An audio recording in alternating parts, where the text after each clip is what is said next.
দুটি বিষয়ে কথা বলবো।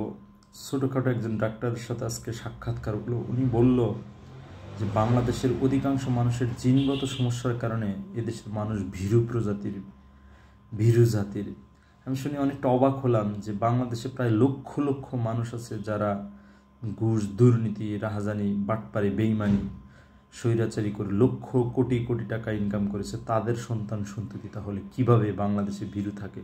তাদের তো পুষ্টির কোনো অভাব নেই, তাদের তো জিনগত সমস্যারও অভাব নেই। তারা ঘরের কোণে বসে থাকে, ঘরের পাশে অন্যায় অপদস্থ মেহনতি মানুষ হয়, তখন তো তাদের বিরুদ্ধে কোনো কথা বলে না।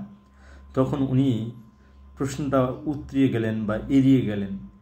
সুতরাং আমাদের যারা এরকম চিন্তা করেন যে পুষ্টিজনিত কারণে আমাদের দেশের মানুষ ভীরু, বিষয়টা কিন্তু এরকম নয়। মানুষ ভীরু সাধারণত মানুষ ভয় পায় মরণকে, মানুষ ভয় পায় অন্যায়ের প্রতিবাদ করতে। কারণ শেখ হাসিনার রেজিম 15.5 বছর 16 বছর যেভাবে মানুষকে নির্যাতন নিপীড়ন করেছেন, সেই কারণ থেকেই মানুষ কথা বলতে ভয় পায়।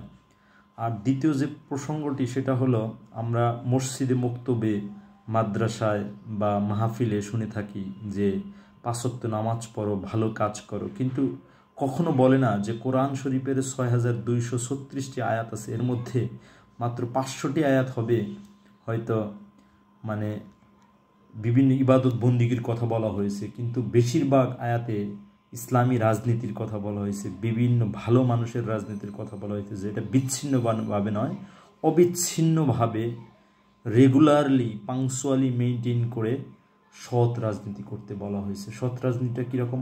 আপনার পাশে একজন মেম্বার 2 নম্বরই করতেছে বা আপনার চেয়ারম্যান 2 নম্বরই করতেছে, আপনি কি কখনো গিয়ে প্রশ্ন করেছেন? বা আপনি যদি এককভাবে না যেতে পারেন, সাংগঠনিকভাবে 10-12 জন মিলে গিয়ে কখনো কি প্রশ্ন করেছেন আপনি কেন এই অন্যায়টা করেন? আপনি কেন বিজিএফ কার্ড যে পাওয়ার কথা সে কেন পেল না? এই যে নারী বিধবা ভাতা, তারপরে আপনার বিভিন্ন ধরনের ভাতা ইউনিয়ন পরিষদে, সেই সমস্ত ইউনিয়ন পরিষদের উচ্চ মূল্য কেন আপনারা নিচ্ছেন? এই সমস্ত প্রশ্ন করেছেন? করেননি। কী কারণে? ভীরুতার কারণে। সুতরাং মসজিদ মক্তবের যে ইমাম বা খতিবরা আছেন তাদের উচিত প্রতিটি জুমার ওয়াক্তে বা খুতবার ওয়াক্তে অ্যাটলিস্ট এইটুকুন বলা যে আপনারা অন্যায়ের প্রতিবাদ করুন, আপনার পাশে যেই সমস্ত অন্যায় দেখবেন, সংগঠিত দেখবেন, সেই সমস্ত অন্যায়ের প্রতিবাদ করুন। যদি এই বিষয়গুলো একবার প্রত্যন্ত অঞ্চল থেকে শহর অঞ্চল পর্যন্ত ছড়িয়ে দেওয়া যায়, তাহলে দেখবেন আপনি যে ধর্ম অনুসার করেন না কেন, আপনার যদি মন্দিরে, মসজিদে, গির্জায় বিভিন্ন জায়গায় অন্যায়ের প্রতিবাদ করার কথা বলা হয়ে থাকে, তাহলে দেখবেন মানুষ অন্যায় করতে ভয় পাবে। এখন মসজিদের ইমাম সাহেবরা, দুঃখিত, মসজিদের ইমাম সাহেবরা কেন আপনার এই সমস্ত কথা বলে না? এর একমাত্র কারণ হলো, সে যদি এই কথাগুলো বলে তাহলে তার চাকরি থাকবে না। সে 5 ওয়াক্ত নামাজ পড়ে, লা ইলাহা ইল্লাল্লাহু মুহাম্মাদুর রাসূলুল্লাহ পড়ে, সে বিভিন্ন দরুদ আজকার করে, কিন্তু মূল কাজ কিন্তু সমাজ ব্যবস্থার মধ্যে অন্যায় অপদস্থ যারা হচ্ছে তাদেরকে কিভাবে সেভ করা যায়, তাদের নিপীড়ন থেকে কিভাবে রক্ষা করা যায়, এই কাজগুলো কিন্তু মূল ধর্মীয় কাজ। কিন্তু তা না করে ইমাম সাহেব, আপনার মুফতি সাহেবরা শুধু মসজিদে, মন্দিরে, গির্জায়, বিভিন্ন মাহফিলে বক্তব্য রাখতেছে শুধু নামাজ, কালাম, ইমান, আখলাক নিয়ে, কিন্তু একবারও চিন্তা করতেছে না আপনার সমাজ ব্যবস্থার মধ্যে যদি অসংখ্য মানুষ খারাপ হয়ে থাকে, আপনি যতই ওয়াজ করেন সেই সমস্ত ওয়াজ কিন্তু বিফলে যেতে বাধ্য হবে।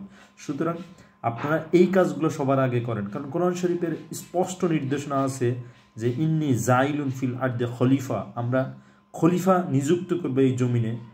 আমরা বলতে আল্লাহ তাআলার সমগ্র সত্তাকে বোঝাচ্ছে।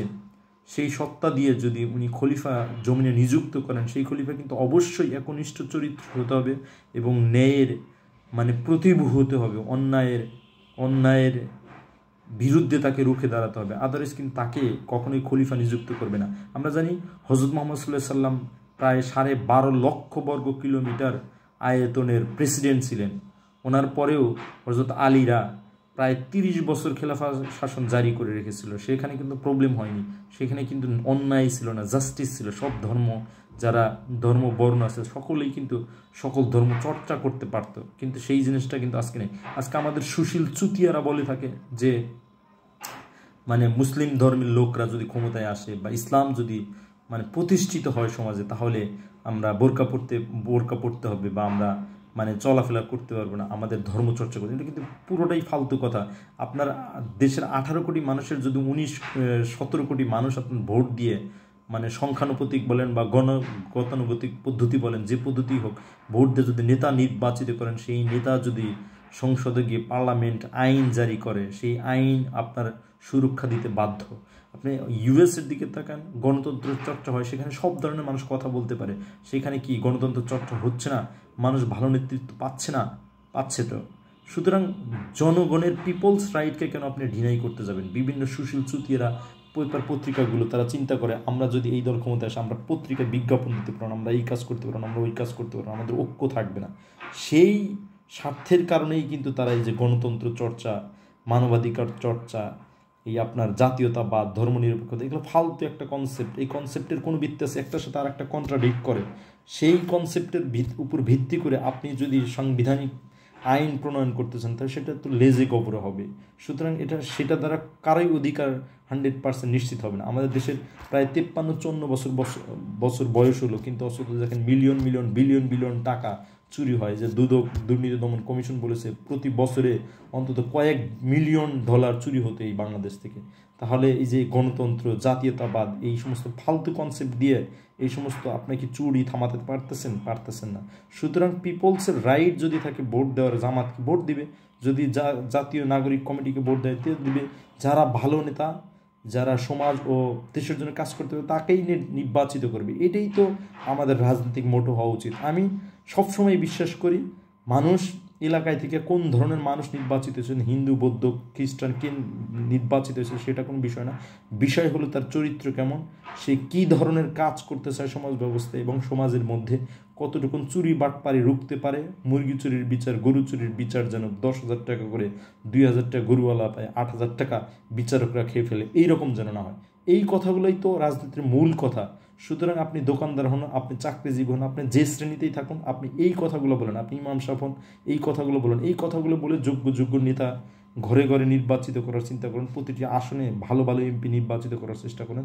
তাহলেই দেখবেন আমাদের দেশ চকচকে জগজগ হবে এবং ট্রান্সপারেন্সি 100% নিশ্চিত হবে। এদেশের সোনার ছেলেরা দেখবেন লেখাপড়া করে বিদেশ যেয়ে বড় বড় ডিগ্রি নিয়ে ওখানেই সেটেল হওয়ার চিন্তা করবে না, এই দেশকেই বড় হবে এবং এই দেশকে নিয়েই চিন্তা করবে। আশা করা যায় যে আমি দুইটা কনসেপ্ট ভালো মতো বোঝাতে পেরেছি। সেটা হলো যে পুষ্টিহীনতার কারণে মানুষ ভীরু হয় না। দ্বিতীয় কথা হলো যে আমাদের বিভিন্ন ধর্মীয় ইনস্টিটিউটগুলোতে ব্যাপকভাবে প্রচার করতে হবে, ভালো নেতৃত্বের কথা বলতে হবে, ন্যায়ের কথা বলতে হবে।